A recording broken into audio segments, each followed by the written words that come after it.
जय Vishnupad Paramhans पवित्रजिकाचार्य अष्टोत्र अष्टशील Shrimad His Divine Grace A.C. Bhaktivedanta Swami Srila Prabhupada ki, ISKCON founder Acharya, Sivan the whole world, Jagat Gurus, A.C. Bhaktivedanta Swami Srila Prabhupada ki, Jaya Vishnupad Paramhans Pavajikacharya Ashtotra Ashtotra Shrimad.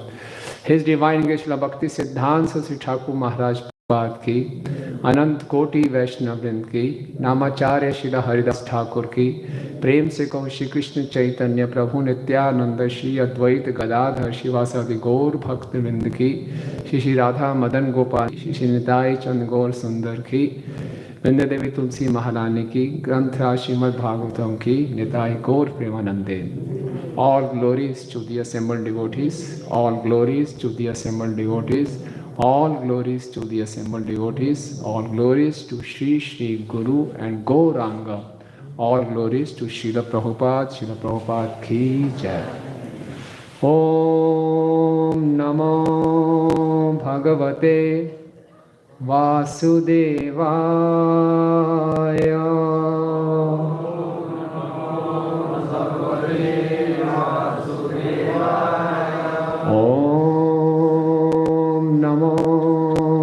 भगवते वासुदेवाय.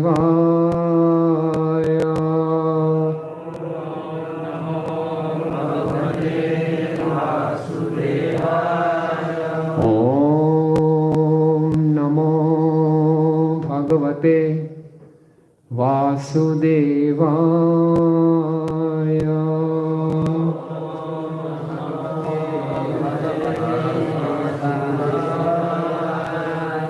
नारायणं नमस्कृत्यं नरं चैव नरोत्तमं देवीं सरस्वतीं व्यासं ततो जयम् उदीरयेत्. नष्टप्रायेषु भद्रेषु नित्यं भागवत सेवया भगवती उत्तम श्लोके भक्तिर्भवति नैष्टिकी. कृष्णाय वासुदेवाय देवकी नंदनाय च नंदकुमाराय गोविंदाय नमो नमः. ग्रंथ श्रीमद् भागवतम नमस्कंद अध्याय संख्या 19. अध्याय का नाम है राजा ययाति को मुक्ति लाभ. श्लोक संख्या 21 से लेकर 24. 21, 22, 23 में तात्पर्य नहीं है, तो पहले हम 24 का करेंगे, तात्पर्य पढ़ेंगे, फिर 21, 22, 23 पढ़ेंगे, है ना. आसेवितिं वर्ष पूगाना षड्वर्गं विषयेषु सा क्षणेन मुमुचे नीडं जात पक्ष इव द्विज. आसेवितं वर्ष पूगाना षड्वर्ग विषयेषु सा क्षणेन मुमुचे नीडं जात पक्ष इव द्विज. आसेवितं वर्षपूगान् षड्वर्गं विषयेषु सः क्षणेन मुमुचे नीडं जात पक्ष इव द्विज.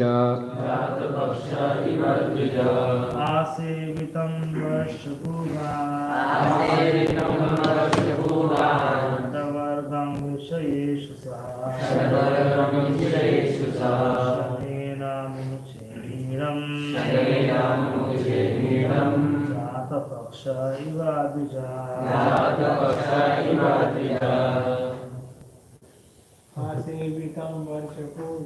आसेवितं वर्षपूगान् षड्वर्गं विषयेषु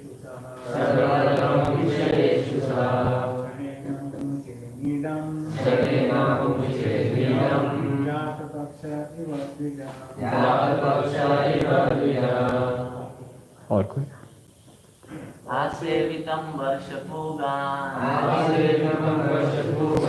षड्वर्गं विषयेषु सः क्षणेन मुमुचे नीडं जात पक्ष इव द्विजः. माता जी शब्दार्थ अनुवाद एवं तात्पर्य ऐसी भक्ति वेदांत स्वामी श्रील प्रभुपाद जी के द्वारा श्रील प्रभुपाद की आसेवितम सदैव संलग्न रहकर वर्ष पूगान अनेक वर्षों तक षटवर्गम मन समेत छयों इंद्रियों को विषयेषु इंद्रिय भोग में स राजा ययाति ने क्षणेन एक ही क्षण के भीतर मुमुचे छोड़ दिया नीडम नीड घोंसला जात पक्षः पंख उग आए हैं इव सदृश द्विज पक्षी। हे राजा परीक्षित, ययाति ने अनेक वर्षों तक विषय वासनों का भोग किया क्योंकि वह इसके आदी थे, किंतु उन्होंने एक ही क्षण के भीतर अपना सर्वस्व त्याग दिया। जिस तरह पंख उगते ही पक्षी अपने घोंसले से उड़ जाता है। तात्पर्य, महाराज ययाति बद्ध जीवन के बंधन से तुरंत मुक्त हो गए, यह सचमुच आश्चर्यजनक है। लेकिन यहाँ पर जो दृष्टांत दिया गया है वह उपयुक्त है। पक्षी का एक छोटा सा बच्चा जो खाने पीने के लिए भी अपने माता पिता पर निर्भर रहता है, पंख उगते ही सहसा घोंसले से उड़ जाता है। इसी प्रकार यदि कोई पूर्णतया भगवान के शरणागत हो जाता है तो वह तुरंत बद्ध जीवन के बंधन से मुक्त हो जाता है, जैसा कि स्वयं भगवान ने वचन दिया है, अहम त्वाम सर्व पापेभ्यो मोक्षयिष्यामि। श्रीमद् भागवतम में 2:14-18 में कहा गया है, किरात होनांद्र पुलिंद पुलकाश आभिरशुंभा यवना खसादया ये अन्य च पापा यदपाद पाशाश्रयाश्रया शुद्ध्यन्ति तस्मै प्रभु विष्णवे नमः। किरात हूण आंध्र पुलिंद पुलकश आभीर शुंभ यवन तथा खास जातियाँ तथा पाप कर्मों में लिप्त रहने वाले अन्य लोग भी भगवान के भक्तों की शरण ग्रहण करने पर शुद्ध हो जाते हैं, क्योंकि भगवान सर्वोच्च शक्ति हैं। मैं उन्हें सादर नमस्कार करता हूँ। भगवान विष्णु इतने शक्तिशाली हैं कि यदि वे चाहें तो किसी का भी तुरंत उद्धार कर सकते हैं, और भगवान विष्णु या कृष्ण को तो तुरंत प्रसन्न किया जा सकता है यदि हम ययाति की भांति भगवान के आदेश को मानकर उनकी शरण ग्रहण कर लें। महाराज ययाति वासुदेव कृष्ण की सेवा करना चाहते थे, अतएव ज्यों ही उन्होंने गृहस्थ जीवन से विरक्त होना चाहा, त्यों ही भगवान वासुदेव ने उनकी सहायता की। अतएव भगवान के चरण कमलों में अपने आप को समर्पित करते समय हमें अत्यंत निष्ठावान होना चाहिए, तब हम बद्ध जीवन के सारे बंधन से तुरंत छूट सकेंगे। अगले श्लोक में इसकी स्पष्ट व्याख्या की गई है। ओम अज्ञानतिमिरन्धस्य ज्ञानाञ्जनशलाकया चक्षुरुन्मीलितं येन तस्मै श्रीगुरुवे नमः। श्रीचैतन्यमनोभीष्टं स्थापितं येन भूतले स्वयं मह्यं ददाति स्वपदान्तिकं। वन्देऽहं श्रीगुरो श्रीयुतापदकमलं श्रीगुरून् वैष्णवांश्च श्रीरूपं साग्रजातं सहगण रघुनाथान्वितं तं सजीवं साद्वैतं सावधूतं परिजनसहितं कृष्णचैतन्यदेवं श्रीराधा कृष्णपादान् सहगण ललिता श्रीविशाखान्वितांश्च। हे कृष्ण करुणा सिंधु दीनबंधु जगत्पते गोपेश गोपिकाकांत राधाकांत नमस्तुते। तप्त कांचन गौरांगी राधे वृंदावनेश्वरी वृषभानुसुते देवी प्रणमामि हरिप्रिये। वाञ्छाकल्पतरुभ्यश्च कृपा सिन्धुभयेव च पतितानां पावनेभ्यो वैष्णवेभ्यो नमो नमः। जय श्री कृष्ण चैतन्य प्रभु नित्यानंद श्री अद्वैत गदाधर श्रीवासादि गौर भक्त वृंदा। हरे कृष्णा कृष्णा कृष्णा हरे हरे, हरे राम राम राम हरे हरे। नमः ओं विष्णुपादाय कृष्ण पृष्ठाय भूतले श्रीमते भक्ति वेदांत स्वामिनिति नामिने। नमस्ते सारस्वते देवे गौरवाणी प्रचारिणे निर्विशेष शून्यवादी पाश्चात्य देश तारिणे।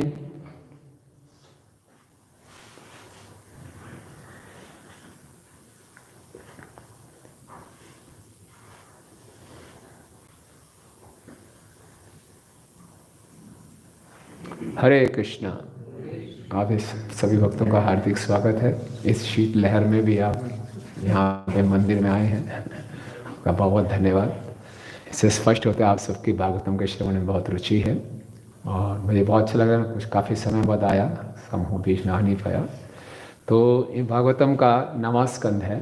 नवा स्कंद का टॉपिक रहता है ईशानु कथा, भगवान और उनके भक्तों की सुंदर कथा, और कैसे भगवान अपने भक्तों पर कृपा करते हैं। इससे बहुत सुंदर सुंदर उदाहरण मिलते हैं। महाराज याति का उदाहरण हमें मिल रहा है और भगवान की कृपा में बहुत शक्ति है, ये आज के श्लोक में हमें मालूम चलेगा। और श्रील प्रभुपाद जी भागवतम के पहले स्कंद के तात्पर्य में लिखते हैं, भगवान और भक्तों के बीच के आदान प्रदान को समझने का प्रयास करके कोई भी बद्धजीव मुक्त हो सकता है ना। केवल अप्रिशिएट करने की भगवान अपने भक्तों पर कैसे दया करते हैं, इससे हमारा भी कॉन्फिडेंस भक्ति में बढ़ता है। तो भागवतम एक प्रकार से ऐसा ग्रंथ है, ये शास्त्र एक दर्पण का कार्य करते हैं। जब हम एक शास्त्र पढ़ते हैं हमें अपनी स्थिति दिखाई देती है और फिर हमारा एक साथ में विश्वास भी बढ़ता है कि भगवान अगर इस जीव पे कृपा कर सकते हैं तो मुझ पर भी कर सकते हैं। तो श्लोक संख्या 21, 22, 23 दिखाते हैं। श्लोक संख्या 21 में था, इति उक्त्वा नाहुषो जायम तदीयम पूर्वे वया दत्वा स्वजरसम तस्मात् आददे विगत स्पृहा। सुखदेव गोस्वामी ने कहा, अपनी पत्नी देवयानी से इस प्रकार कहकर समस्त इच्छाओं से मुक्त हुए राजा ययाति ने अपने सबसे छोटे बेटे पुरु को बुलाया और उससे उसकी जवानी लौटाकर अपना बुढ़ापा वापस ले लिया। कितनी विचित्र बात है। पहली विचित्र बात तो ये हुई थी कि पहले अपने सबसे छोटे बेटे से जवानी ले ली थी और हजारों साल तक अपनी पत्नी के साथ भोग किया। फिर पिछले अध्याय के अंत में हम पढ़ते हैं कि कैसे राजा ययाति ने बहुत से यज्ञ किए, लेकिन बिना किसी भौतिक इच्छा के यज्ञ किए और अंदर ही अंदर उन्होंने भगवान श्री कृष्ण का बहुत स्मरण किया, है ना। कृष्ण है सूर्यसम माया अंधकार, जहाँ कृष्ण ता नहीं माया अधिकार। जैसे ही कृष्ण का स्मरण किया उनको तुरंत विरक्ति प्राप्त हो गई। अब देखिए, जब विरक्ति आ गई तो ऐसा नहीं कि तुरंत घर छोड़कर चले गए। तो उन्होंने बोला, पति का कर्तव्य पूरा निभाया कि मैं ऐसे घर छोड़ के चला जाऊंगा तो पीछे देवयानी को तो विरक्ति आई नहीं, तो ये अपना जीवन कैसे बिताएगी। तो फिर देवयानी को पूरी कथा सुनाई जो पिछले अध्याय में आपने सुनी, इसी अध्याय में आपने सुनी। एक बकरी और बकरी की कथा सुनी कि बकरा कैसे बकरी से आसक्त होता है और फिर वो बकरी देख लेती कि यही बकरा किसी दूसरी बकरी के साथ मैथुन कर रहा है, वो रुष्ट हो जाती है, वो अपने ब्राह्मण के पास जाती है, वो ब्राह्मण उनको श्राप दे देता है। तो ये सारी कथा उसने अपनी ही सुनाई ययाति ने, है ना। ये कथा सुनाने से हम देखते हैं कि रुचि बढ़ जाती है। फिलॉसफी बोलते हैं तो नींद आनी शुरू हो जाती है, कथा सुनाते हैं तो रुचि बढ़ जाती है और उस कथा से हम अपने आप को आइडेंटिफाई करते हैं। लोग सिनेमा देखने क्यों जाते हैं? सिनेमा देखने जाते हैं, देखते हैं हीरो कहीं गुंडों के साथ अकेला लड़ रहा है तो सोचता है मैं भी ऐसे लड़ूंगा, और कहीं देख रहे एक सुंदर स्त्री के साथ नाच रहे तो ठीक है मेरे साथ भी ऐसा होगा। तो हर व्यक्ति अपने आप को उस हीरो से आइडेंटिफाई करता है। इसी ढंग से जब हम भागवतम पढ़ें या सुने तो हमें भी अपने आप को आइडेंटिफाई करना चाहिए भागवतम के चरित्रों से, है ना। तो ययाति के अंदर ऐसा दिखाया गया कि पहले बहुत इंद्र भोग की इच्छाएं हैं उसके अंदर, इतना बेशर्म हो गया कि उसको जब शुक्राचार्य ने श्राप दिया कि अब तुम मैथुन नहीं कर पाओगे, तुम्हें बुढ़ापा आ जाएगा, तो इतना वो जैसे कहते थे डेस्परेट था, इतना आतुर था इंद्र भोग के लिए, अपने पुत्र से ही यौवन मांग लिया। देखिए कैसे, कितना शर्म की बात है। सब पुत्रों से मांगा, सबने रिजेक्ट कर दिया, हम नहीं देंगे। सबसे छोटे पुत्र ने दे दिया, उससे यौवन ले भी लिया और उसको अपना बुढ़ापा दे दिया।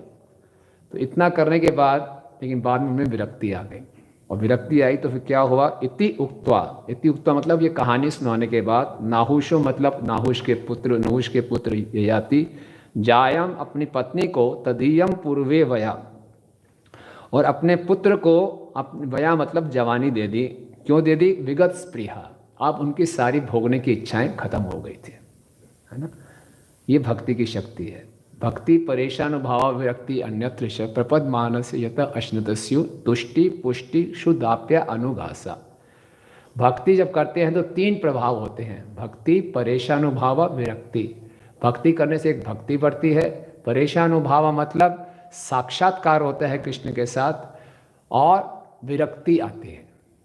उदाहरण क्या दिया गया है, जिस प्रकार से हम खाना खाते हैं, खाना खाने से तुष्टि भी होती है, संतुष्टि होती है, पुष्टि शरीर का पोषण भी होता है, क्षुधाप्य अनुघासा और भूख भी मिटती है। इसी प्रकार से भक्ति से ये 3 परिणाम होते हैं। तो उनके अंदर विरक्ति आ गई, अब कोई भोग की इच्छा नहीं, अब जवानी लौटा दी अपने छोटे बेटे को, और पूरी कथा सुनाई देवयानी को।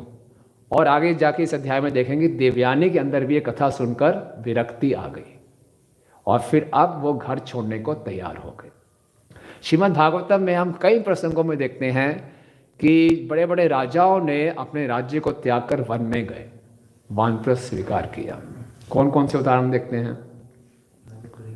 राजा परीक्षित, महाराज भरत और धृतराष्ट्र, पृथु, राजा पृथु, विदुर, सब छोड़ के गए। तो भागवतम ये सिखाती है कि अंतिम समय तक घर में नहीं रहना चाहिए। अब जो घर में रह रहे हैं उनको सुन के बड़ा ये वो लग रहा होगा, डर लग रहा होगा सुन के, है ना, कि वन में जाना चाहिए। देखिए 50 के बाद क्या आता है? 51, मतलब वन में जाओ। फिर क्या आता है? फिर वन में जाओ। फिर थोड़ी देर भूल गए, 53, 54, 55, 56, फिर क्या आया? 57 तक में चले जाओ। फिर क्या आता है? 58 में चले जाओ। तो वन तो है नहीं आजकल। तो वन का नहीं है, इसका मतलब क्या है कि 50 साल के बाद व्यक्ति को अपनी भक्ति को बढ़ाना चाहिए, भौतिक कार्यों को, भौतिक आसक्तियों को कम करते जाना चाहिए। और वन नहीं है तो मंदिर में आइए, खूब सेवाएं कीजिए, विरक्ति लाने का प्रयास करना चाहिए संग से। अन्यथा अंतिम समय तक अगर परिवार से आसक्ति रही, फिर पुनरपि जननम पुनरपि मरणम। हमारे यहाँ एक भक्त थे, उनको कैंसर हो गया था, बहुत अच्छे भक्त थे, दीक्षित भक्त थे, उनके घर में गौर निताई की सेवा भी करते थे। तो कैंसर हो गया तो अंतिम समय में भक्त लोग जाते थे कीर्तन करने, मैं भी गया कीर्तन करने। और जब बिल्कुल अंतिम समय आया उनका, तो उन्होंने बोला, बस अपनी पत्नी को बोला, मेरे सामने मत आओ अभी, बस खाली मेरे सामने गौर निताई रख लो, बस गौर निताई को देखते हुए कीर्तन सुनते हुए शरीर छोड़ना। तो ये वानप्रस्थ है। वानप्रस्थ मतलब हम ये नहीं करें घर छोड़ दो, लेकिन घर से आसक्ति की छोड़ने की प्रैक्टिस करो। वो कैसे? आसक्ति कहीं ना कहीं तो होगी। प्रसंगम अजरम पाशम आत्माना कवयो वेदो साएव साधुषु कृतो मोक्ष द्वारो अपावृतम। ये जो आसक्ति है अजरम है, ये कभी बूढ़ी नहीं होती, आसक्ति बनी रहती है। हम देखते हैं कई घरों में वृद्ध व्यक्तियों को आदर भी नहीं मिलता, बिल्कुल बहुत बुरा व्यवहार होता है उनको, फिर भी वो हिलते नहीं लगते। जैसे धृतराष्ट्र था, धृतराष्ट्र को विदुर ने इतना सुनाया, कड़वा बोला कि कुत्ते की तरह बैठे हो यहाँ पे, भीम के बैठे दिए टुकड़ों पे पल रहे हो, तब जाके वो हिला। तो हम बद्ध जीवों की आदत है कि जहाँ पे हम जिस स्थिति में होते हैं उसी स्थिति में सेटल हो जाते हैं। ये आरामदायक स्थिति है। तो कोई हिलाने वाला चाहिए, सच्चाई दिखाने वाला चाहिए। तो आसक्ति के बिना हम नहीं रह सकते। तो परिवार से आसक्ति धीरे धीरे कम करके भक्तों में और कृष्ण में आसक्ति बढ़ानी चाहिए। तो 50 के बाद आसक्ति भक्ति में बढ़ती जानी चाहिए और घरेलू से कम होते रहने चाहिए, तभी जीवन सफल माना गया। ये याति जी का उदाहरण है।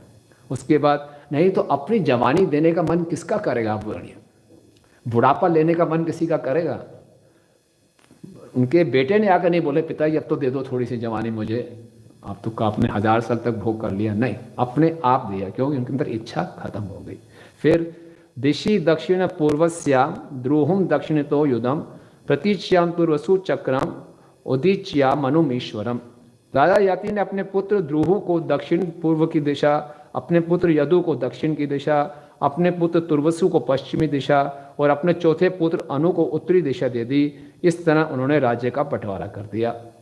पिछले श्लोक में दिखाया एक पति का क्या कर्तव्य है कि मेरे अंदर विरक्ति आई, पत्नी के अंदर विरक्ति ले आए। अब इस श्लोक में बता रहे हैं पिताजी का क्या कर्तव्य है।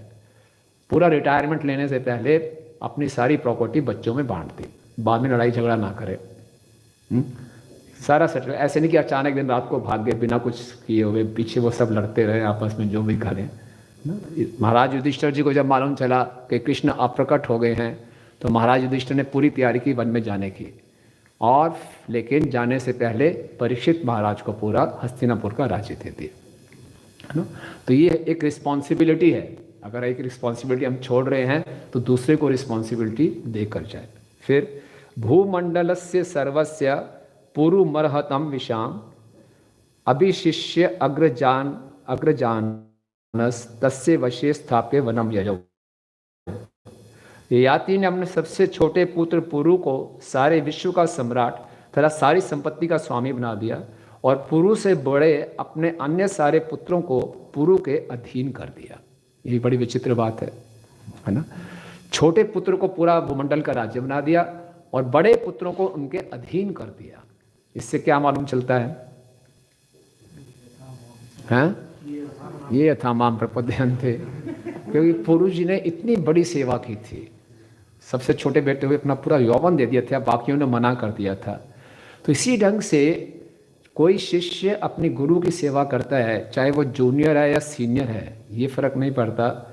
गुरु अपने हृदय की जो गुह्यतम ज्ञान है, दिव्य ज्ञान है, उसी शिष्य के हृदय में प्रकाशित करेगा जिसने गुरु की ज़्यादा सेवा की है।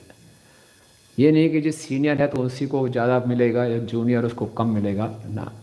सबसे छोटे बेटे को क्या बना दिया? पूरे भूमंडल का राज्य दे दिया और बाकी पुत्रों को उनके अधीन कर दिया। आगे है आसेवितिम वर्ष पूगान षड्वर्गम विशेषु सा क्षणेन मुमुचे नीडम जात पक्ष इव द्विजा। आसेवितम, जो हमेशा संलग्न रहते थे, वर्ष पूगान, बहुत वर्ष, 1000 वर्षों तक, षड्वर्गम विशेषु सा, 6 उनकी इंद्रियां, 5 इंद्रियां हम जानते हैं, और छठा मन, इनको विषयों के साथ बिल्कुल आसक्त रखते थे, और राजा थे, सारी भोगने की सुविधाएं थी उनके पास। हम लोगों के शरीर भी इतने स्वस्थ नहीं हैं और भोग करने का फिर भी बड़ा प्रयास करते हैं, थोड़ा सा भोग करते हैं फिर थोड़ा सा रोग हो जाता है, दुखी होते हैं। लेकिन राजा ययाति को ऐसी कोई समस्या नहीं थी, बड़े स्वस्थ थे और हजारों वर्षों तक 6 इंद्रियों को अपने विषयों के साथ पूरा आसक्त रखा। और उसके बाद क्या कर दिया? क्षणेन मुमुचे, एक ही क्षण में त्याग दिया। इतना आसान होगा आप सोचिए, एक ही क्षण में त्याग दिया। कैसे त्यागा? नीडम जात पक्ष इव ध्वजा, जैसे जिस पक्षी के पर आ जाते हैं वो घोंसले को छोड़ देता है तुरंत। जब छोटा पक्षी होता है उसके माता पिता उसको ला के दाना वाना खिलाते हैं, वो खाता रहता है, जैसे उसके पर आते हैं वो निकल जाता है ना। पक्षी को क्या किया गया? द्विज। द्विज का मतलब जिसका 2 बारी जन्म होता है ना। हम दीक्षा लेते हैं तो बोले हम द्विज हो गए, ब्राह्मण हैं, द्विज हैं।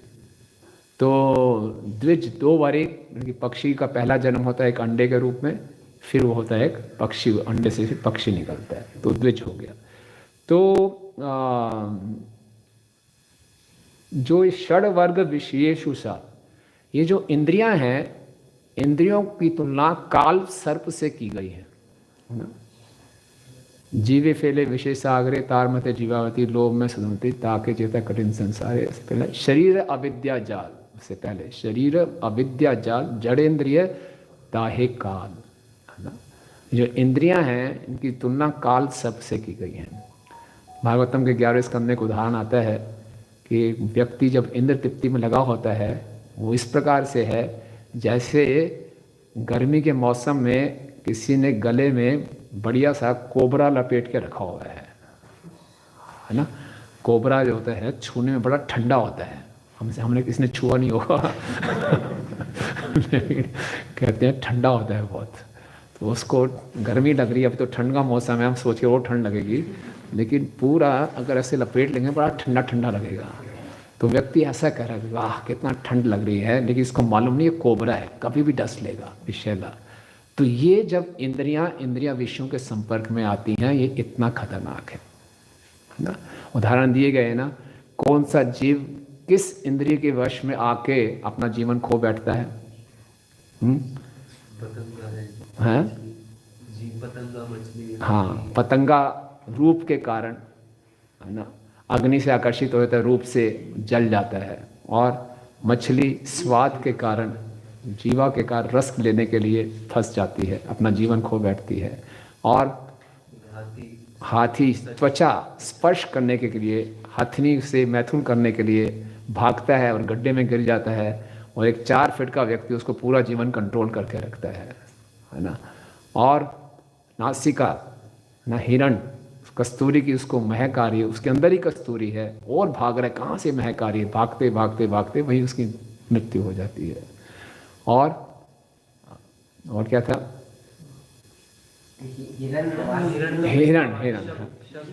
हिरण शब्द सुन के। तो इन सब जीवों में यही इंद्रियां मुख्य इंद्रियां हैं, लेकिन मनुष्य के पास सारी इंद्रियां सक्रिय हैं। हमें आंखों से अच्छा देखना अच्छा लगता है, रूप देखना अच्छा लगता है, कानों से अपनी तारीफ सुनना अच्छा लगता है, त्वचा से छूना अच्छा लगता है, नासिका से अच्छी सुगंध अच्छी लगती है। 6 इंद्रियों के विषयों में हम आसक्त हो जाते हैं, तो कैसे हम अपने जीवन के लक्ष्य पर केंद्रित रह सकते हैं? ये काल सर्प की तरह है ना, इसमें बिल्कुल आसक्त थे ये याति महाराज हजारों वर्षों तक। लेकिन भक्ति की इतनी शक्ति है, क्षणेन मुमुचे, एक क्षण में त्याग दिया। यहाँ पे जब लोग नए नए जुड़ते हैं तो बोले जी कि थोड़ा चाय छोड़ दो, कितने साल हो गए भक्ति में आए? 5 साल हो गए। क्या है, माला करते हैं, चाय नहीं छूट रही है ना। चाय छोड़ने में कितनी तकलीफ होती है। बस दीक्षा के लिए तैयारी है, बस चाय नहीं छूट रही, होता है ना। या प्यास नहीं छूट रहा, किसी की सिगरेट नहीं छूट रही। बोले धीरे धीरे कम करेंगे, रोज़ 5 पैकेट पीता हूँ सिगरेट, अब 3 पे आ गया हूँ, फिर 2 पे आऊँगा। चाय पहले 10 कप पीता था, अब खाली 4 रह गई हैं। 2-3 साल में हो जाएगा, पता नहीं 2-3 साल तक हम जीवित रहेंगे नहीं रहेंगे, मन बदल गया तो। जब एक बारी कन्विक्शन हो जाए कि ये पथ बहुत उत्तम पथ है, फिर प्रतीक्षा नहीं करनी चाहिए, क्षणेन उसी समय, टालना नहीं चाहिए। भक्ति में माया में बोलती टाल दो, ठीक है ये वास्तव बड़ा अच्छा है, लेकिन इतनी जल्दी क्या, टाल दो। तो क्षणेन, पता नहीं मन फिर कब से बदल जाए। ये मन बहुत शैतान है, अभी मन हमें है फिर बदल जाएगा एकदम। तो क्षणेन मुमुचे, एकदम छोड़ दिया। जब भक्ति परिपक्व हो जाती है तो उसके भी 2 पर आ जाते हैं। कौन से? ज्ञान और वैराग्य। हम भक्ति में कितनी तरक्की कर रहे हैं, देख लें वैराग्य उत्पन्न हो रहा है कि नहीं हो रहा। अभी वही पुरानी आदतों से आसक्ति है, विषयों का, इंद्रियों विषयों में पूरी रुचि है। इसका मतलब भक्ति में अभी परिपक्वता नहीं है, भक्ति अभी सही नहीं चल रही। जैसे ही भक्ति आएगी क्षणेन, प्रभुपाद से किसी ने पूछा, प्रभुपाद जी कृष्णा भावना भावित होने में कितना समय लगेगा? प्रभुपाद ने बोला 1 क्षण, विद इन ए मोमेंट, बस 1 क्षण चाहिए। अच्छा, हमें तो इतने साल हो गए, किसकी चीज़ की कमी है? तीव्र इच्छा की कमी है। हमें अभी भी इस संसार में सुख की बहुत आशा है ना। लगता है कहीं ना कहीं सुख मिल जाएगा। अभी कुछ मेरी इंद्र तृप्ति थोड़ी ठीक ढंग से नहीं कर रहा, थोड़ा सा एंगल गलत है। मेरे को सुविधाएं मिल जाएं तो मैं बहुत सी इंद्र तृप्ति कर लूँगा। बहुत सी आशाएं हैं इस संसार से हमें, कि मुझे यश मिलेगा, पूजा मिलेगी, ये जगह अच्छी है। हमें लगता है अभी हम भक्ति करते हुए भी भगवान से अंदर अंदर यही प्रार्थना करते हैं कि मैं सुखी रहूँ इस संसार में। भगवान कहते हैं संभव ही नहीं है भाई, इस संसार को मैंने डिक्लेयर कर दिया दुखालय, सुखी नहीं रह सकते। लेकिन हमारी इच्छा है, हमारी ये जिद है, इस संसार में हम सुखी रहना चाहते हैं। जब तक इस संसार में हम सुखी रहना चाहते हैं, भक्ति में तीव्रता नहीं आ सकती, है ना, तीव्रता नहीं आ सकती। हम देखें, हम सब कहते नहीं है सुख संपत्ति घर आवे कष्ट मिटे तन का, लेकिन अंदर ही अंदर इच्छा यही है। और इंग्लिश में कहावत है, होप डाइज द लास्ट। जो आशा है वो सबसे अंत में खत्म होती है, बनी रहती है आशा। लेकिन भक्ति में आने से क्या होना चाहिए? Hope should be killed at first. सबसे पहले होप को ही मानना चाहिए संसार में सुख पाने के लिए, तभी हम सही ढंग से गुरु की आज्ञा का भी पालन कर पाएंगे। अर्जुन ने क्या बोला? निमित्तानि च पश्यामि विपरीतानि केशवा। हे कृष्ण, मुझे चारों दिशाओं में विपरीत ही विपरीत दिखाई दे रहा है। भगवान ने बोला लड़ाई करो, तुम तो स्वर्ग का राज्य मिल जाएगा। नहीं, सब विपरीत है, चाहे जीतूं या हारूं, सब उल्टा दिखाई दे रहा है मुझे। तब जाके उन्होंने भगवान की शरण ग्रहण की। तो जब तक हमारे मन में इस संसार को भोगने की इच्छा है, सुख पाने की इच्छा है, भक्ति भी चलती रहे, संसार में सुख भी चलता रहे, ये संभव नहीं है, क्योंकि संसार में सुख है ही नहीं। लेकिन हमें आशा बनी हुई है, और उस आशा के कारण हम भक्ति में ढीले पड़ जाते हैं। सुबह सुबह गाते हैं ना, गुरु मुख पद्मा वाक्य चित्ते करिया क्या, आर ना करिए मने आशा। और कोई आशा मन में होनी नहीं चाहिए। नहीं, हमारी तो बहुत सी आशाएं हैं, तो फिर कैसे होगा भक्ति में? तो तभी इतना समय लग रहा है, हमारे अंदर विरक्ति नहीं आ रही। लेकिन राजा ययाति के अंदर पूरा कन्विक्शन था, पूरा आश्वासन था कि कृष्ण के चरणों के अलावा और कुछ नहीं है संसार में। इसलिए क्षणेन मुमुचे, उसी समय सब कुछ छोड़ दिया। जबकि ट्रैक रिकॉर्ड बहुत खराब है। प्रभुपाद कहते हैं कि ययाति जैसा व्यक्ति मुक्त हो गया, ये तो बड़ा आश्चर्यजनक है।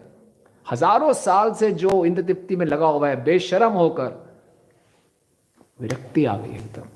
इससे बड़ी उम्मीद बनती है, अरे जब उसके अंदर आ सकती है तो हमारे अंदर भी आ सकती है। तो उसने ऐसा क्या किया ययाति ने? क्योंकि उन्होंने भगवान की शरण ग्रहण की। और प्रभुपाद जी लिख रहे हैं, भगवान की शरण ग्रहण करने के लिए हम सबको बहुत निष्ठावान होना चाहिए। इंग्लिश में लिखा गया है, we should be very sincere in surrendering to Krishna. हम सब जब भक्ति के मार्ग में आ ही गए हैं, तो फिर कोई संशय नहीं होना चाहिए भक्ति के मार्ग में। पूरे हृदय से हमें शरणागत होने का प्रयास करना चाहिए। कोई किंतु परंतु नहीं, परंतु सरेंडर करना चाहिए। परंतु करें, कोई किंतु नहीं, ये नहीं होगा, वो नहीं होगा, मेरे घर की ये स्थिति, उसकी ये स्थिति नहीं। पूरा विश्वास होना चाहिए कि भगवान मेरी रक्षा करेंगे। चैतन्य महाप्रभु ने सनातन गोस्वामी जी को बताया, शरणागति के 6 लक्षण हैं। अनुकूल से संकल्प, प्रतिकूल से वर्जनम, रक्ष स्थिति विश्वासो, गोप्तित्वे वर्णम तथा कार। फिर क्या है? आत्मनिक्षेप कार्पण्य षड्विध शरणागति। तो अनुकूल से संकल्प, जो भक्ति के अनुकूल है उसको तुरंत स्वीकार कर लेना चाहिए। सुबह जल्दी उठना है तो उठना है, ध्यानपूर्वक जप करना है तो करना है, वैष्णव से प्रेम पूर्वक व्यवहार करना है, वैष्णव के प्रति अपराध नहीं करना, अच्छे ढंग से साधु संग करना है, सबको आदर देना है, शास्त्रों का रोज अध्ययन करना है। जो भक्ति के अनुकूल है उसको करना है, उसमें कोई हिचक नहीं होनी चाहिए। और जो प्रतिकूल है उसको त्यागना है। जो हमारे बुरे संस्कार हैं, बुरी आदतें हैं, जो हमारा अहंकार है, उसको त्यागना है। अगर मैंने ये सब त्याग दिया तो क्या होगा? घबराइए मत, रक्षसिति विश्वासो, कृष्ण मेरी जरूर रक्षा करेंगे। गोप्तित्वे वर्णम तथा, और मेरा पालन जरूर करेंगे। नहीं, क्या होगा बुढ़ापे में, क्या होगा तब, क्या होगा उस समय, क्या होगा? नहीं भाई, कृष्ण रक्षा करते हैं। कृष्ण का एक नाम है अच्युत, जो कभी धोखा नहीं देते। भागवतम के दूसरे स्कंद में क्या बताएगा? देहे आपकलात्रेषु आत्मसेनेषु असतपि तेषां प्रमतो निधनो पश्यन्नपि न पश्यति। हम सोचते हैं नहीं, भगवान शायद कम रक्षा करेंगे, मेरा शरीर, मेरी पत्नी, मेरे बच्चे, मेरा धन, ये मेरी ज़्यादा रक्षा करेंगे। उनको गिरते हुए हम देख रहे हैं। ये सैनिक तो हैं, ये तो गिरते ही गिरते हैं। इनको हमने गिरते हुए भी देखा है, फिर भी गिरते हुए देखते हुए भी नहीं देखते। लेकिन कृष्ण जो है, उनका नाम अच्युत है, जो कभी नहीं गिरते, जो हमेशा हमारी रक्षा करेंगे। तो कैसे हम अपना विश्वास बढ़ाएं कि कृष्ण मेरी जरूर रक्षा करेंगे? ये संशय नहीं होना चाहिए कि कृष्ण मेरी रक्षा करेंगे कि नहीं करेंगे, कृष्ण मेरा पालन करेंगे नहीं करेंगे। ये जो संशय है, ये हमें भक्ति में आगे बढ़ने से रोकता है। और भगवान कह रहे हैं, माँ शुचा, डरो मत, आओ मेरी शरण में। श्रील प्रभुपाद जी भगवत गीता के आमुख में कहते हैं Krishna wants it and Krishna demands it.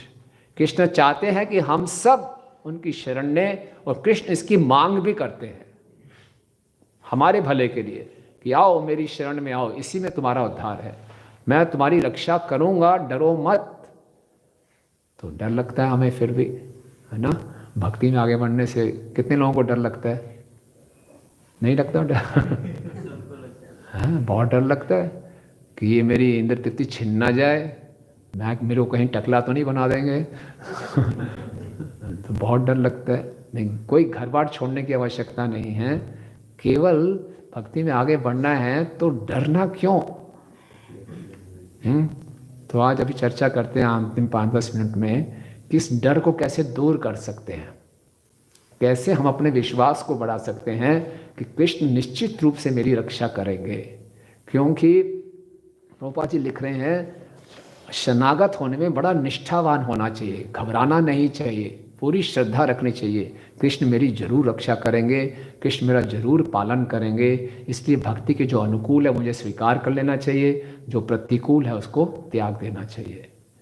तो हम सबसे पहले देखते हैं, हम अपने ही जीवन में देखें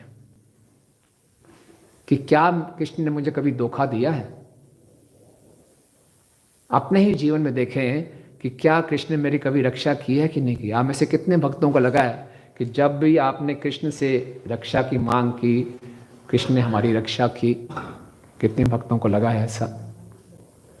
किसी को उल्टा लगा कि कृष्ण ने सीढ़ी लगा के पीछे से हटा दिया? हैं?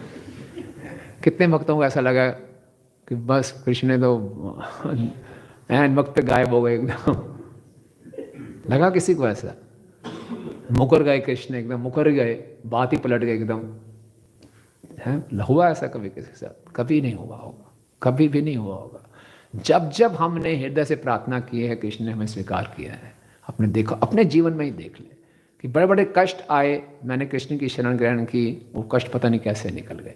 कितने भक्तों के जीवन में ऐसा हुआ है? तो क्या आगे नहीं करेंगे कृष्ण? कृष्ण कोई मूडी व्यक्ति नहीं है कि अभी उस समय मूड उनका अच्छा था, मूड आगे खराब हो जाएगा। ऐसा नहीं है।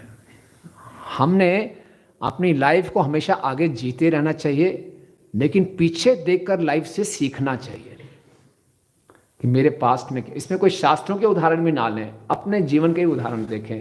जब जब मैंने कृष्ण की शरण ली है, कृष्ण ने मेरे साथ अच्छा ही किया है। कई बारी हो सकता है कि हमारी प्रार्थनाएं भगवान ने स्वीकार ना की हों, है ना। ऐसा भी हुआ किसी के साथ, हमने खूब प्रार्थना की, भगवान ने उल्टा कर दिया, हुआ है ना। तो उसमें घबराना नहीं चाहिए। अगर भगवान ने जो किया बाद में मालूम चलता है यार ये अच्छा ही किया, तो उससे मुझे मालूम नहीं चला, बाद में लगता है ये अच्छा ही हो गया, ठीक है ना। तो अपने ही जीवन में हम देखकर जान सकते हैं कि कृष्ण हमेशा हमारी रक्षा करते हैं। इसमें हमारा कॉन्फिडेंस बढ़ना चाहिए। दूसरा हम देख सकते हैं, हम ऐसे भक्तों का संग करें जिनको कृष्ण की में पूरी श्रद्धा है। संग से बहुत प्रभाव पड़ता है। ऐसे भक्तों का संग करेंगे जिनकी खुद की श्रद्धा ढीली हुई है, हिली हुई है। वो बोलेंगे भैया कुछ जुगाड़ करके रखो, अपना स्मार्ट बनो, है ना, ये बातों में मत बह जाओ, इतने भावुक मत रहो, बातों में मत बहा करो। ये किताबी बातें होती हैं, प्रैक्टिकल रहना चाहिए। तो अपने कुछ जुगाड़ करके रखो अपना सा। तो हैं किसी का भी तो कृष्ण पे इतनी निर्भर रहना चाहिए। बोलना सुनना अच्छा लगता है, लेकिन अपना जो प्रैक्टिकल बात है वो करके रखना चाहिए अपना। जबकि जीव गोस्वामी जी बताते हैं कि कृष्ण पर निर्भरता ही भक्ति का सार है। कृष्ण पर हम कितने निर्भर हैं, यही भक्ति का सार है, यही हमारी सक्सेस है। सक्सेस या सफलता विफलता बाहरी रूप से नहीं देखी जाएगी। देखो जिसका कितना बुरा हाल हो रहा है, इसकी ये भक्ति करता थे, उसका बुरा हाल हो रहा है। नहीं। चैतन्य महाप्रभु की लीला में एक भक्त थे वसुदेव, जिनको कौड़ का रोग हो गया। वो महाप्रभु के बड़े अनन्य भक्त थे, हमेशा गौरांगा बोलते रहते थे। लेकिन शरीर में कीड़े पड़ गए, उनके पस पड़ गई। कोई कीड़ा नीचे गिरता था उसको उठा के वापिस डाल देते थे। शरीर से इतनी बदबू आती थी, सब लोगों ने उनका तिरस्कार कर दिया। दिखने में क्या लगेगा, देखो जी ये भक्तों का ये हाल होता है। कैसे ये विफलता मिल गई, भगवान को ठीक नहीं करे, देखो क्या हो रहा है। पूरे समाज ने उनका तिरस्कार कर दिया, लेकिन उनको कोई दुख नहीं है, अंदर ही अंदर उनका स्मरण बढ़ता जा रहा है। कृष्ण पर निर्भरता सफलता है। बाहरी रूप से सफलता विफलता हम देखते हैं, इसको इतना ऊंचा पद मिल गया, इसको इतनी वाह मिल गई, ये सफलता नहीं है। कौन कृष्ण पे कितना निर्भर है, ये सफलता है। तो बाद में महाप्रभु वहाँ पर आए और महाप्रभु कुर्मा ब्राह्मण के घर में गए। इसको मालूम चला कि महाप्रभु यहाँ आए हैं, वो उनके पास गए, तब तक वो निकल चुके थे। महाप्रभु बड़े जोर से रोए कि मैं पूरा जीवन कृष्ण का स्मरण करता रहा, आज उनका दर्शन भी नहीं कर सका। लेकिन भगवान अंतर्यामी है। चैतन्य महाप्रभु वापस आए और वापस आकर उन्होंने उस वसुदेव का, जिनके पूरे शहर ने, गांव ने तिरस्कार कर दिया था, जो उनकी तरफ देखना भी नहीं चाहते थे, उनके पास भी नहीं आना चाहते थे, महाप्रभु ने उनके जख्मों से, पस से, कीड़ों से भरे हुए शरीर का आलिंगन कर लिया। आलिंगन कर लिया और जैसे आलिंगन किया उनका शरीर पूरा स्वस्थ हो गया, एकदम सुंदर शरीर हो गया। खूब नाचे होंगे वो, हरि बोल, मजा आ गया, क्या बात है। सारा शरीर स्वस्थ हो गया, हरि हरि जय हो, महाप्रभु बड़े कृपालु हैं। नहीं, वो रोने लगे वो। तो महाप्रभु ने पूछा क्यों रो रहे हो? बोले क्यों इतना सुंदर शरीर दे दिया, अहंकार आ जाएगा, आपका स्मरण खत्म हो जाएगा। तो महाप्रभु ने बोला नहीं, कोई बात नहीं, इसमें आपको अहंकार नहीं आएगा। क्या करो, हमेशा मेरा स्मरण करते रहो, हरे कृष्णा कृष्णा कृष्णा हरे हरे, हरे राम राम राम। हमेशा हरे कृष्ण महामंत्र का जप करो और इसका प्रचार करो, तो हमेशा विनम्र रहोगे, मेरा स्मरण करते रहोगे। तो कृष्ण पर हम कितने निर्भर हैं, ये हमारे जीवन की सफलता है। आज के समय में पूरे आधुनिक शिक्षा ये दी जाती है कि स्वतंत्र हो जाओ, किसी पे निर्भर ना रहो। हम कभी भी स्वतंत्र नहीं हो सकते। श्रील प्रभुपाद जी उदाहरण देती है, ठंड आती है, हम सब ने स्वेटर टोपियां डाल रखी हैं, इसका मतलब हम स्वतंत्र नहीं है। स्वतंत्र होते तो जो मर्जी है, गर्मी आए सर्दी में मैं बिंदास रहूंगा, मुझे कोई फर्क नहीं पड़ेगा। वो स्वतंत्रता है ही नहीं, हम प्रकृति के नियमों से बंधे हुए हैं। लेकिन हमारी आधुनिक शिक्षा हमें बताती है कि स्वतंत्र हो जाओ, लेकिन शास्त्र बताते हैं हम कभी भी स्वतंत्र, जीव कभी भी स्वतंत्र नहीं रह सकता। जितना हम कृष्ण पर निर्भर रहेंगे उतनी हमारी सफलता है। अगर हमारे जीवन में ऐसे परिस्थितियां आ रही हैं कि हम अपने आप को बिल्कुल असहाय पा रहे हैं, पूर्ण रूप से कृष्ण पर निर्भर हो रहे हैं, तो ये भगवान की बहुत बड़ी कृपा है, बहुत बड़ी कृपा है। तो हमें ऐसे भक्तों का संग करना है जो हमें ये रास्ता दिखाएं। ऐसा रास्ता ना दिखाएं भैया स्वतंत्र हो जाओ, होने का प्रयास करो। तो ऐसे भक्तों का संग से हमारा भगवान में विश्वास बढ़ता है कि भगवान मेरी रक्षा करेंगे। पहला क्या था, अपने खुद के जीवन से सीखें। दूसरा है कि एसोसिएशन करें। तीसरा है भक्ति में कुछ हमें खतरे मोल लेने चाहिए, टेक रिस्क। जितना खतरा उठाएंगे उतनी हम भगवान की कृपा को देखेंगे, है ना। आप पुस्तक वितरण करने जाते हैं तो खतरे मोल उठाते हैं कई बारी, है ना, कि चलो ये करते हैं। पहले शुरू में बहुत हिचक होती है, शर्म होती है, लोग क्या कहेंगे।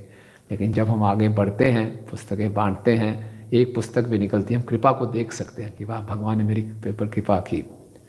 तो भक्ति रसामृत सिंधु में साधना भक्ति के 64 अंग बताए गए हैं। 64 अंगों में से एक महत्वपूर्ण अंग है कृष्ण के लिए खतरे मोल लेना। प्रभुपाद जी अपने शिष्यों से कह रहे थे, जब मैं छोटा था तो मैं बहुत बहादुर था, मैं विक्टोरिया मेमोरियल है कलकत्ता में, उसके ऊपर चढ़ गया था। तो प्रभुपाद के शिष्य ने, वाह Prabhupada you are so brave. Prabhupada बोलते, I was brave then also and I am brave now also. तभी 70 साल की उम्र में परदेश में आ गया, 2 हार्ट अटैक्स होते हुए भी। कितना बड़ा खतरा मोल लिया प्रभुपाद जी ने। आप देखिए 70 साल की बुढ़ापे में कोई विदेश जाएगा, बिना पैसे के, बिना कोई असिस्टेंट के चले गए और वहाँ जाके 108 मंदिर बना दिए पूरे विश्व में। कितने खतरे मोल लिए प्रभुपाद जी ने, है ना। तो कृष्ण के लिए खतरे मोल लेने चाहिए। हम सब ने लिए खतरे मोल। शुरू में डर लगता था, 16 माला नहीं करेंगे, टाइम नहीं है है ना, खतरे लिए मोल। और क्या क्या खतरे लिए अभी तक भक्ति में आपने? घर वालों शुरू में घर वालों ने विरोध किया, लेकिन फिर भी भक्ति की। और कुछ खतरे लिए नहीं लिए, तब तक यहाँ तक पहुँचे हैं। बिना खतरे मोल लिए हम यहाँ पहुँच ही नहीं सकते। और क्या क्या खतरे लिए हैं? मटेरियल लाइफ को छोड़ा, जो ब्रह्मचारी लोग हैं अच्छी अच्छी नौकरियाँ छोड़ दी, बहुत बड़ा खतरा था, नहीं चाहिए नौकरी छोड़ दी। और क्या खतरे लिए? पहली बार धोती डाल के सड़क पे बाहर निकले थे बहुत बड़ा खतरा था लोग क्या कहेंगे, मजाक उड़ाएंगे, पड़ोसी क्या बोलेंगे, क्या हो गए पंडित जी बन गए। नहीं, डर लग रहा था ना। मैंने पहली बार मैं जब ऑफिस में तिलक ला के गया तो बड़ा खतरा लिया, पता नहीं लोग क्या करें, कहाँ से आ गया, अभी क्या लगा दिया, क्या हो गया ना। तिलक लगा के गए पूरा एकदम। शुरू में जाता था ऐसे हल्का सा करके चले जाता था, थोड़ा थोड़ा लगे नहीं पता ना चले। फिर किसी ने बोला अरे भाई, जब सरदार जी लोग पगड़ी डाल के आ सकते हैं, मुसलमान लोग टोपी डाल के आ सकते हैं, आप तिलक लगा के क्यों नहीं आ सकते? हिम्मत आ गई, तिलक लगा के गए। तो शुरू में लोगों ने मजाक भी उड़ाया, बाद में उनको आदत पड़ गई। तो खतरा लिया तभी आगे बढ़ते हैं। तो इसी ढंग से अभी भी खतरे ले रहे हैं। ऐसा नहीं कि जो शास्त्रों में बताया, ध्रुव महाराज ने खतरा लिया, 5 साल के बालक थे, माँ ने से पूछा भगवान कहाँ मिलेंगे, वन में मिले, वन में चल दिए। 5 साल का बालक, आप सोचिए। प्रहलाद महाराज ने कितने खतरे मोल लिए। तो रिस्क लेना पड़ेगा। भौतिक जीवन में भी हम बहुत रिस्क लेते हैं। अपना बिजनेस करना हो किसी को, वो खतरे लेता है बिना नो, क्या कहते हैं, नो पे नो गेन। कोई खतरे नहीं उठाएगा तो आगे कैसे बढ़ेगा? तो इसीलिए भक्ति में आगे बढ़ना है, पूरा विश्वास होना चाहिए कृष्ण मेरी जरूर रक्षा करेंगे। ओके, ये तीसरा था। चौथा है, हमेशा हम धर्म का पालन करने का प्रयास करें। जितना हम गुरु साधु शास्त्र के अनुसार जीवन को जिएंगे, कृष्ण कभी भी हमें धोखा नहीं देंगे। कृष्ण निश्चित रूप से हमारी रक्षा करेंगे। अगर हम गृहस्थ आश्रम में हैं तो गृहस्थ आश्रम के धर्म का पालन करें, ब्रह्मचार्य आश्रम में हैं तो ब्रह्मचार्य आश्रम के धर्म का पालन करें, तो कृष्ण कभी भी ऐसा नहीं होगा कि हमारी रक्षा ना करें। निश्चित रूप से धर्मो रक्षति रक्षता। अगर मैं धर्म की रक्षा कर रहा हूं तो कृष्ण धर्म मेरी रक्षा करेंगे निश्चित रूप से। तो ये चौथा। पांचवा, हम देखते हैं कि हम मृत्यु को हमेशा याद रखें। जीवन की हर परिस्थिति को मृत्यु के परिप्रेक्ष्य में देखें तो हर परिस्थिति बड़ी नगण्य लगेगी, इनसिग्निफिकेंट लगेगी। क्या है? कुछ भी नहीं है। हमारे लिए छोटी सी चीज़ बहुत बड़ी बन जाती है। अरे ये हो गया, वो हो गया, ऐसा हो जाएगा। अरे मृत्यु के समय तो सब खत्म हो जाएगा। तो डर खत्म हो जाता है। जैसे हम मृत्यु के बारे में सोचते हैं, हमारा डर खत्म हो जाता है। हमें जीवन का लक्ष्य याद रहता है कि मृत्यु से पहले मुझे पूर्ण रूप से कृष्ण भरा भावित होना है। छोटे छोटे संकट सताएंगे नहीं जब हम मृत्यु को याद करेंगे। श्रील प्रभुपाद जी कृष्णा बुक के इंट्रोडक्शन में लिखते हैं कि 2 चीज़ें एक इंसान को कभी नहीं भूलनी चाहिए। क्या? 2 बातों को कभी नहीं भूलना चाहिए। एक है कृष्ण और दूसरी है मृत्यु। तो कोई भी परिस्थिति हो उसको मृत्यु के परिप्रेक्ष्य में देखें। तो क्या हो गया? बिजनेस में थोड़ा सा नुकसान हो गया तो क्या हो गया? अगर मृत्यु के परिप्रेक्ष्य में देखेंगे, वैसे ही खत्म हो जाना था सब, तो घबराना क्या? आगे बढ़े भक्ति में। कुछ भी परिस्थिति हो, अगर मृत्यु के परिप्रेक्ष्य में देखते हैं, उसकी इम्पोर्टेंस खत्म हो जाती है और हमें एक हिम्मत मिलती है, हमें अपने जीवन का लक्ष्य याद आ जाता है कि मृत्यु से पहले मुझे पूर्ण रूप से भक्ति में रत हो जाना है। तो इस प्रकार से महाराज ययाति हमें सिखा रहे हैं कि भक्ति में बहुत शक्ति है। महाराज ययाति जैसे व्यक्ति जो हजारों साल तक इंद्र तृप्ति में लगे रहे, इतनी विरक्ति आ गई कि एक क्षण में सब कुछ त्याग दिया। तो हमारे अंदर वो विरक्ति कब आएगी? जब हम जो शरणागति की इस विधि को बहुत गंभीरता से लेंगे। श्रील प्रभुपाद जी कहते हैं ये भक्ति करना बहुत आसान है, चैंटिंग करना बहुत आसान है, लेकिन इसमें बहुत सिंसियरिटी चाहिए। It requires sincere practice. हरिनाम किसी भी समय ले सकते हैं, हरिनाम लेने में कोई नियम नहीं है, लेकिन इसका मतलब ये नहीं है कि हरि नाम को हम गंभीरता से ना लें, बड़ी गंभीरता से लेना चाहिए हरि नाम। ये श्रवण और कीर्तन में बहुत शक्ति है। श्रवण और कीर्तन ही हमारे माया से लड़ने के हथियार हैं, इस पे पूरा विश्वास होना चाहिए। लेकिन माया क्या करती है, श्रवण और कीर्तन की विधि में ही हमारे अंदर संशय उत्पन्न कर देती है। हम इसको भी सही ढंग से नहीं करते, तो फिर माया के प्रति युद्ध कैसे लड़ेंगे? माया हावी होगी होगी हमेशा हमारे ऊपर। तो किसी भी आश्रम में हम क्यों ना हो, हमें चैंट हरि नाम को बहुत ही उत्साहपूर्वक और बहुत ही दृढ़ता के साथ लेना चाहिए, ध्यान पूर्वक लेने का प्रयास करना चाहिए। हरि नाम लेना बड़ा आसान है, 2 होठों को हिलाना है, जीवा को हिलाना है, लेकिन इसमें बहुत सिंसियरिटी से करना चाहिए। श्रवण करना बहुत आसान है, लेकिन श्रवण करते समय पूरे मन को एकाग्र करके रखना चाहिए। कीर्तन करना बहुत आसान है, लेकिन कीर्तन को केवल कृष्ण की प्रसन्नता के लिए करने का प्रयास करना चाहिए। तो ये भक्ति की हर विधि को हम गंभीरता से लेंगे तो शरणागति होगी, और फिर तुरंत विरक्ति आएगी, और फिर हम भक्ति में आगे बढ़ेंगे, हमारा कॉन्फिडेंस बढ़ेगा। अन्यथा संशय रहेंगे, और संशय से संशय आत्मा विनश्यति। ना हम भक्ति को सही ढंग से रियलाइज कर पाएंगे, ना हम भौतिक जगत को सही ढंग से, उसको तो उसमें तो मालूम है वहाँ आनंद है नहीं, भक्ति में है तो पूर्ण रूप से हम उसका आनंद भी उठा नहीं पा रहे, और ना सही ढंग से आगे बांट भी पाएंगे। तो ये बहुत सुंदर, ये भगवान की कृपा को दिखाता है कि भगवान की कृपा में इतनी शक्ति है। अगर हम उनकी शरण लेते हैं तो हमारे अंदर कितने ही अनर्थ क्यों ना हो, उन अनर्थों से हम मुक्त हो जाएंगे। ययाति जी के अंदर कितने बड़े अनर्थ थे, इतनी काम वासनाएं थी, लेकिन फिर भी भगवान की शरण ली तो सब काम वासनाएं खत्म हो गई। और दूसरा हमें ये भी दिखाता है कि इस संसार ने उन्हें हजारों साल भोग किया, एंड रिजल्ट क्या हुआ? कुंठा। इस संसार में जो जितना भी भोग करेगा वो उसकी फ्रस्ट्रेशन, उसकी कुंठा उतनी बढ़ेगी। जितना हम भक्ति को टालेंगे उतना हमारा और दुख बढ़ेगा, सुख नहीं बढ़ेगा।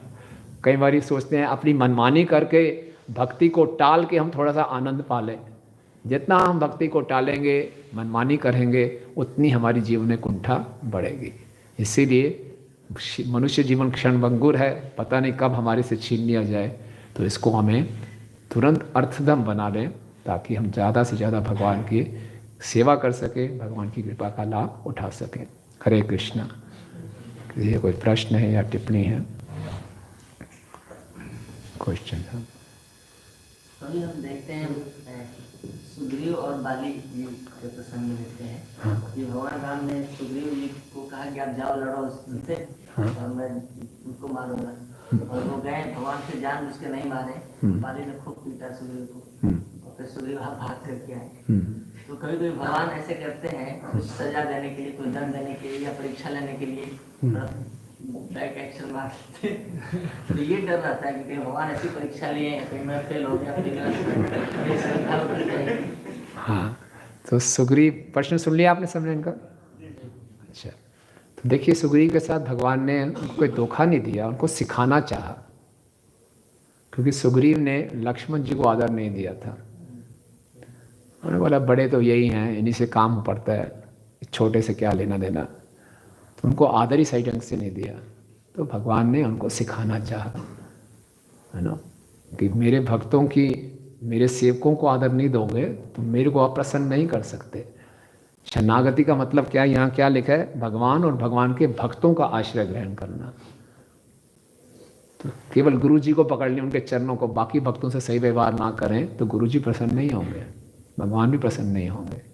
तो उनकी शरणागति पूरी नहीं थी, उनको शरणागत करना सिखाया, वो पिटाई करके सिखाया। फिर उनको मालूम चला हाँ ये ठीक है, फिर उसके बाद पूरी रक्षा की उनकी,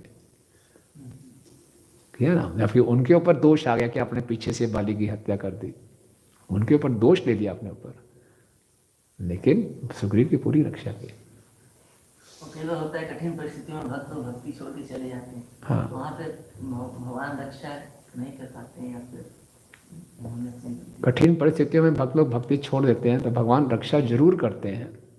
जो उन्होंने भक्ति की उसकी रक्षा की है भगवान ने। और जो भक्ति को छोड़ के जाते हैं भगवान बोलते हैं, भगवान देखिए, भगवान कभी भी हमारी फ्री विल को छीनते नहीं हैं, ये उनकी बहुत बड़ी कृपा है। लेकिन भक्ति को छोड़ के जाता है तो भगवान उसके जीवन में ऐसा भूचाल लाते हैं कि उसको आना ही पड़ेगा वापस। इस जन्म में नहीं तो अगले जन्म में आएगा ही आएगा। रक्षा पूरी करते हैं भगवान। भगवान को किस चीज की रक्षा करते हैं? कई बार हम सुनते हैं कि शरीर, मन, बुद्धि, हर चीज की रक्षा करते हैं, हर स्तर पर रक्षा करते हैं। मेन है भक्ति की रक्षा करते हैं। भक्ति की रक्षा के लिए शरीर की रक्षा करनी पड़ेगी तो करेंगे, भक्ति की रक्षा के लिए शरीर छुड़वाना तो शरीर छुड़वा भी देंगे। मुख्य बात भक्ति है। थैंक यू सो मच भाई। इसमें जैसे वर्ड शनेन मुझे जो वर्ड आ रहा है, हाँ एक क्षण में जो है याति महाराज ने सब कुछ छोड़ दिया। हाँ, वो मतलब ये भी सुनते हैं कि भक्तों की कृपा के बगैर जो है ऐसा नहीं हो सकता। हाँ। कैसे जो है याति महाराज ने एकदम से, उनको कौन सा ऐसा भक्तों का संग प्राप्त हुआ था कि पीछे हमने ऐसा कोई इनका रेफरेंस भी अगर आता है? हाँ, मैं भी पढ़ रहा था, पिछले अध्याय में यही आया कि उन्होंने बहुत से यज्ञ किए। तो यज्ञ किए तो निश्चित रूप से ब्राह्मणों के संग में आए होंगे, और यज्ञ किए, और यज्ञ बिना किसी भौतिक इच्छा के किए और भगवान का स्मरण करते हुए किए, तो उनको संग से ही लाभ हुआ होगा, तभी तुम इतनी विरक्ति आ गई। यस तो जी आपने बताया कि भक्ति में, अच्छा आपके पास है। ज्ञान और वैराग्य, हाँ। मतलब भक्ति में दोनों बढ़ता है समय के साथ, जब भक्ति में व्यक्ति उन्नति करता है। हाँ, तो प्रभु जी ज्ञान पे था कि मतलब कौन सा ज्ञान बढ़ता है? मतलब ज्ञान की जैसे बात आती है थोड़ा कंफ्यूजन होता है, शास्त्रीय ज्ञान, या हो सकता है कोई वक्त पढ़ा लिखा ना हो, तो उसका ज्ञान कैसे देखेंगे? उसका ज्ञान बढ़ रहा है कि नहीं बढ़ रहा है? ज्ञान इस बात में कि अपने स्वरूप का ज्ञान, कि मैं कृष्ण का दास हूँ, है ना, ये ज्ञान बढ़ता ही जाएगा कि मुझे कृष्ण की सेवा भी सब सर्वोपरि है। तो अपने स्वरूप की तरफ बढ़ता है संबंध ज्ञान। हाँ, अच्छा पीछे देखिए, आपके ही पीछे। हरे कृष्ण प्रभु जी। हरे कृष्ण। प्रभु जी, माला करते हुए, जैसे माला कर रहे हैं तो ड्राइविंग वगैरह करते हुए भी माला कर सकते हैं? कैसे ड्राइविंग करते हुए? ड्राइविंग कर रहे हैं मतलब टूर वगैरह पे, तो ड्राइविंग करते करते भी माला कर सकते हैं या अलग से ही? लेकिन ड्राइविंग करते हुए माला करते हुए, एक तो आप अपनी भक्ति को दाव पे लगा रहे हैं, और दूसरे दोस्तों की जान को भी दाव पे लगा रहे हैं, और खतरा ही खतरा है। तो माला को बड़े ध्यान से करना चाहिए। अगर आप ड्राइविंग करते हुए माला कर रहे हैं तो आपका ध्यान यहाँ भी है कि किसी कोई आ गया रास्ते में, उसको भी ब्रेक भी लगानी, ये भी करना है, माला उलझ गई स्टीयरिंग के साथ, बहुत सी कॉम्प्लिकेशन हो जाएंगे। तो बेटर है घर में पहले माला करके फिर निकले, या फिर पहुंच के माला करें। वैसे आप ड्राइविंग करते हुए कीर्तन कर सकते हैं, बोल सकते हैं, है ना, वो कीर्तन चला के कीर्तन जोर जोर से बोल सकते हैं, वो दिक्कत नहीं है। कि माला जो है ना वो एक्सक्लूसिव होना चाहिए। माला मतलब कृष्ण के साथ मेरी प्राइवेट अपॉइंटमेंट है, प्राइवेट, वो होना चाहिए।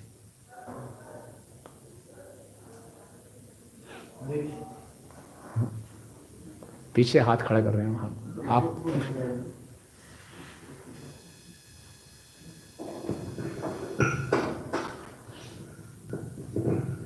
हरे कृष्णा प्रभु जी।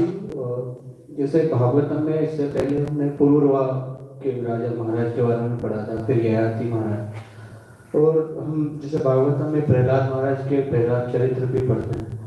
तो प्रभु जी वहाँ पे प्रहलाद महाराज के चरित्र में बोलते हैं कि 5 साल से हमें भक्ति करना चाहिए, प्रहलाद महाराज बताते हैं। और यहाँ पे ये महाराज ययाति मतलब अपने पुत्र का भी जवानी ले लेते हैं, और 10,000 मतलब एक पता नहीं कितने साल तक वो इंद्र तरक्की करते हैं। तो दोनों संदर्भ एकदम अपोजिट है। तो मतलब इसमें भ्रमित होने का मतलब चांस रहता है कि हमें मतलब प्रहलाद महाराज की सुनना चाहिए या फिर ययाति महाराज जैसे के बाद में भक्ति। तो इसको मतलब कैसे समझ, दोनों मतलब एकदम अपोजिट है। हाँ, तो बड़ा अच्छा प्रश्न है आपका। कि किसका उदाहरण पालन करना चाहिए। मन तो कह रहा है ययाति जी का अच्छा उदाहरण है। इंद्र तृप्ति भी कर लो, बाद में भक्ति भी कर लो, कोई आशा नहीं रहेगी, है ना।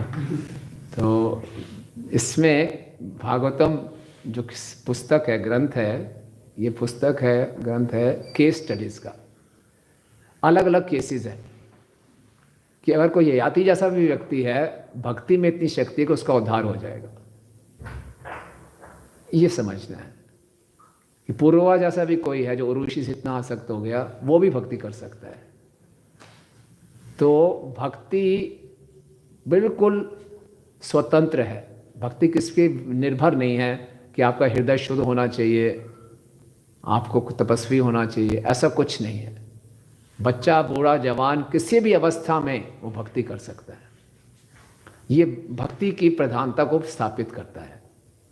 अलग अलग केसेस हैं, तो ऐसी स्थिति में भी कोई भक्ति कर सकता है। ये हमें हिम्मत बढ़ाती है कि देखो अभी मैंने लेट शुरू किया, तो मेरे अंदर बहुत अनर्थ हैं, इस जन्म के भी, पिछले जन्म के भी, लेकिन कोई बात नहीं, अब मैंने भक्ति दृढ़ता से करनी है, इससे मुक्ति मिल जाएगी मुझे। समझे बात को। लेकिन जहाँ संभव हो, अच्छे उदाहरण है, प्रहलाद महाराज ने 5 वर्ष से किया, तो आने वाली जनरेशन को हम कोशिश करें वो 5 वर्ष से ही शुरू करें। या फिर मुझे भी ये होना चाहिए, मैंने बहुत लेट की भक्ति, अब मुझे ढलाई नहीं करनी चाहिए, बहुत तीव्रता से करनी चाहिए, है ना।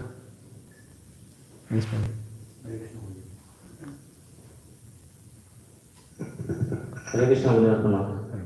तो जी हम देखते हैं सिर्फ भक्तों के संग से हमने ज्ञान को ले लिया कि भक्ति मैंने ऐसे जीवन शैली उत्पन्न करनी है, जीवन शैली अपनानी है। तो लेकिन हम देखते हैं, जैसे मैं अपनी देखता हूँ, जैसे ही हम मेटीरियल वर्ल्ड में जाते हैं, अपना काम में लग जाते हैं, तो वही फिर जो विरक्ति है वो उत्पन्न नहीं होती जितनी जो हमें चाहिए। ज्ञान के अनुसार विरक्ति इतनी ज़्यादा नहीं आती जैसे। तो इसको हम कैसे अग्रसर कर सकते हैं? तो विरक्ति को अग्रसर नहीं करना, भक्ति को आगे बढ़ाना है। भक्ति की ओर गहराई से करनी है, भक्तों के संग को ज़्यादा करना है, तो अपने आप विरक्ति आएगी, है ना। तो 4 नियमों का अच्छे ढंग से पालन करें हम, और असत संग से बचें। असत संग त्याग यही वैष्णव आचार। जो गृहस्थ आश्रम में रहने वाले भक्त हैं, उनको बाहर जाना पड़ता है, बाहर के लोगों से मिलना जुलना पड़ता है, मिलें जुलें, लेकिन उनकी बुरी आदतों से प्रभावित ना हो, बल्कि हम अपनी भक्ति से उनको प्रभावित करने का प्रयास करें। तो जहाँ भी जाएं, जा रहे देखो तारे कहो कृष्ण उपदेश। अब जहाँ भी बाहर जाते हो, मौका ढूंढो प्रचार करने के लिए। तो इससे हम बुरे संग से बचे रहेंगे और इससे हमारे अंदर विरक्ति भी आएगी। यस शिव, माइक दे देंगे आप।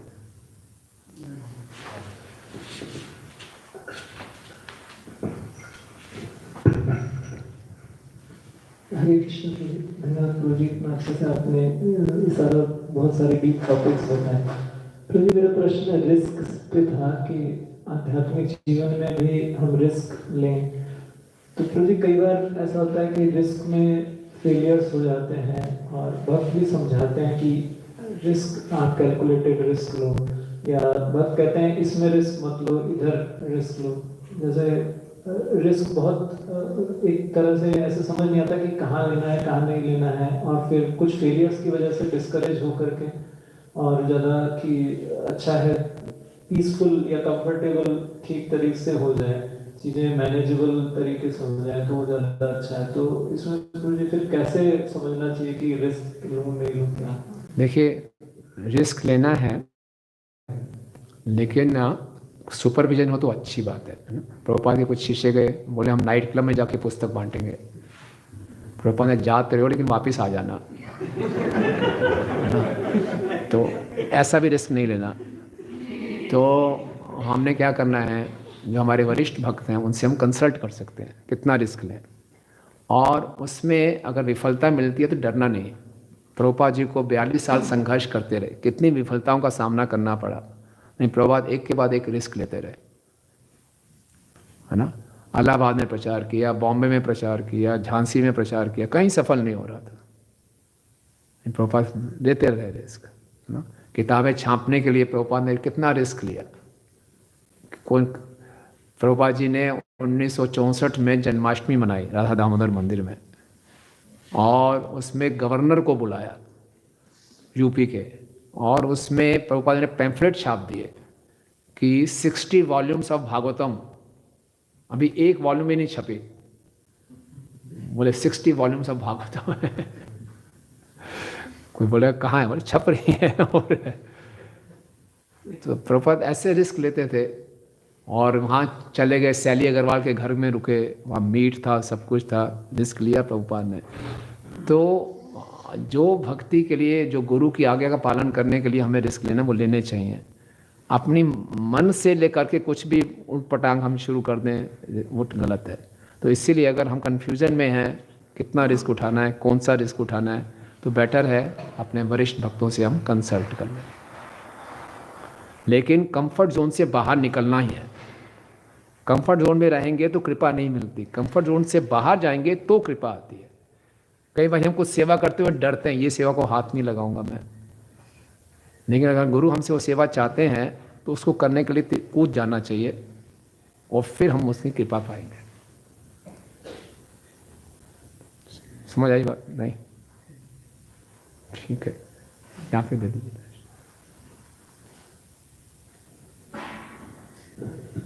हरे कृष्ण जी। प्रभु जी, जैसे हम लोग भक्ति करते हैं, भक्ति करते हैं फिर भी उसमें अहंकार रहता है या ईर्ष्या आ जाती है एक भक्तों के ऊपर, उसके कैसे कम करने में क्या करना चाहिए? जब हम भक्ति करते हैं फिर भी ईर्ष्या है, अहंकार है। अच्छी बात है, अगर हमें मालूम है कि मेरे अंदर ईर्ष्या आ रही है, अहंकार आ रहा है, तो हमें अपनी बीमारी दिखाई दे रही है। तो जो हम सेवा करते हैं भक्तों के साथ, सेवा का ये लाभ है कि हमारे अपने अंदर की कमियां हमें दिखाई देना शुरू होती हैं, है ना। तो अरे भाई इतनी अंदर गंदगी है, इसको साफ करना है। तो फिर मैं प्रार्थना करूँगा, इसमें मेरे अंदर विनम्रता आएगी कि मेरे अंदर इतनी गंदगी है, मुझे अपने आप को साफ करना है, ठीक है ना। इसमें सावधान हो जाना चाहिए। उसके लिए क्या करना चाहिए? और कुछ करने की आवश्यकता नहीं है, इसी भक्ति को अच्छे ढंग से करना है। हम भगवान से, राधा मदन गोपाल जी से प्रार्थना करें कि इस भक्त को लेकर मेरे मन में ईर्ष्या आ रही है, जो कि बहुत ही गलत बात है, आप मुझे शक्ति दें, मैं इससे ऊपर उठ सकूं। और जिन भक्तों के प्रति ईर्ष्या आ रही है उनकी हम सेवा करने का प्रयास करें, उनका हम गुणगान करें, तो गुणगान करके ईर्ष्या खत्म होती है ना। अहंकार आ रहा है तो और भक्तों की सेवा करें तो अहंकार खत्म होगा। इस भक्ति की विधियों को ही करना है प्रार्थना करके, तो धीरे धीरे हम जैसे, ये स्वाभाविक है, सबके अंदर होगा ये।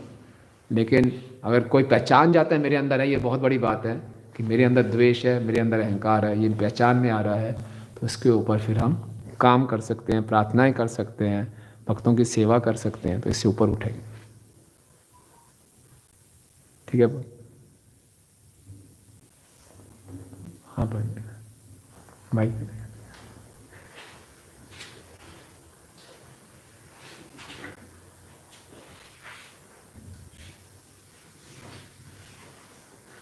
हरे कृष्णा प्रभु जी।